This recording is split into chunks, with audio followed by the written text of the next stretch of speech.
Balto and the Great Race. Chapter 13. Around the country. Balto was the most famous dog in America. He was given a special medal. People all over the country sent requests for appearances and ceremonies. When Leonard Sapala got back to Nome with Togo and his team, he had mixed feelings about Balto's newfound fame. Togo had pulled Sapala's sled over 250 miles round trip in the course of the relay. Sapala felt Togo should also be given some credit. It was a difficult situation for the famous musher. He felt as if one of his children had been rewarded over another. He was extremely proud of Balto, but for the rest of his life, he felt a pang of regret when he remembered how Togo's achievements had not been recognized. On February 9, 1925, the New York Times ran a story that caused hearts to sink across the country. The headline read, "Balto, dog hero of the -2 Nome is dead." In fact, Balto was very much alive and in extremely good health. The newspaper had made an enormous mistake, reporting the death of Balto and most of the team from lung damage caused by the blizzard. The report was quickly corrected. In Nome, Leonard Sapala received an offer from a filmmaker who wanted to make a movie about Balto and the team. With Sapala's permission, Gunnar Kazan took Balto and the dogs to Washington State, where the movie was filmed. There was a good deal more to come. It seemed almost every town in America wanted Balto to pay a visit. In New York City, the unveiling of Balto's statue was scheduled for December 15, 1925. Balto and the musher traveled there for the ceremony, and Balto spent a curious moment staring at his bronze image, which towered over the crowd.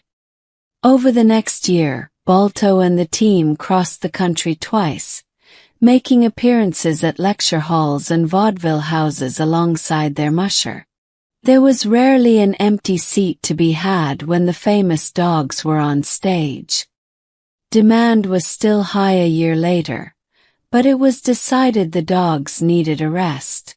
Traveling from state to state and visiting the eager crowds was hard for the animals. It was nothing like the life they had led in Alaska. In Los Angeles, the dogs were sold to a small museum. Reluctantly, Gunnar Kazan returned to Alaska alone.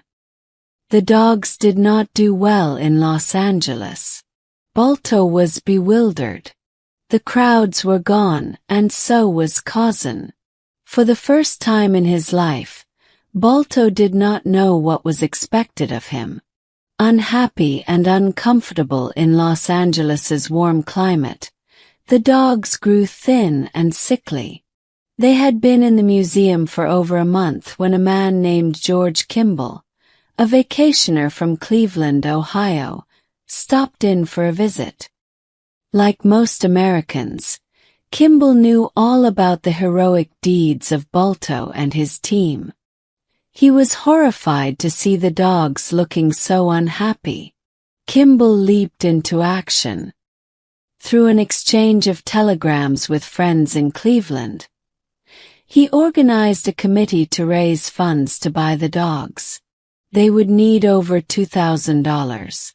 This was an enormous amount of money in 1927. An appeal was made to the children of Cleveland.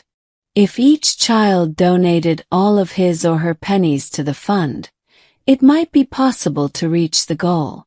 Across Cleveland, children emptied their piggy banks and sent their pennies in. There wasn't much time. Kimball needed to come up with the money within several weeks. He wasn't sure that Balto and his team's health would even hold up for that long. On the date Balto's owner said the money was due, As the last handful of pennies were coming in, the fund was counted. It totaled $2,342.